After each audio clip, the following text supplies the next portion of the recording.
ایک دفعہ ایک آدمی نے اپنے بیٹے کو اپنے پاس بلایا اور اسے پھٹے ہوئے 2 موزے دیے اور کہا کہ بیٹا، میرے مرنے کے بعد دفنانے سے پہلے میرے پاؤں میں یہ پھٹے ہوئے موزے پہنا دینا۔ بیٹے نے چپ چاپ وہ موزے لے لیے۔ کچھ دنوں کے بعد اس آدمی کا انتقال ہو گیا۔ اس آدمی کو غسل دینے کے بعد بیٹا وہ پھٹے ہوئے موزے لے آیا اور کہا کہ میرے باپ کی خواہش تھی کہ مرنے کے بعد اسے یہ موزے پہنا کر قبر میں اتارا جائے۔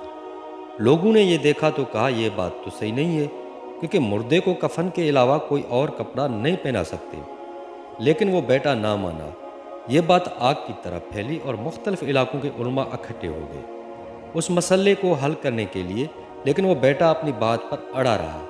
کافی دیر کے بعد ایک اور آدمی اس بیٹے کے پاس آیا اور کہا کہ تمہارے باپ نے مجھے یہ خط دیا تھا اور کہا تھا کہ میرے مرنے کے بعد جب سارے پریشان ہو تب یہ خط میرے بیٹے کو دے دینا۔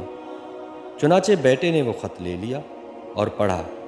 اس میں لکھا تھا کہ اے بیٹے، دیکھ، مرنے سے پہلے انسان کتنی جائیداد بناتا ہے، کوٹھیاں، بنگلے، گاڑیاں اور بھی بہت کچھ بناتا ہے، لیکن وہ اپنے ساتھ پھٹے ہوئے موزے بھی نہیں لے جا سکتا۔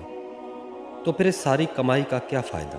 اپنی دنیا سے زیادہ اپنی آخرت کی فکر کرنا اور مال جمع کرنے کے بجائے صرف دین کی خدمت کرنا۔ اللہ تعالیٰ ہمیں عمل کرنے کی توفیق عطا فرمائے اور راہ حق میں اپنا مال و صدقہ کرنے کی توفیق دے۔ جزاک اللہ۔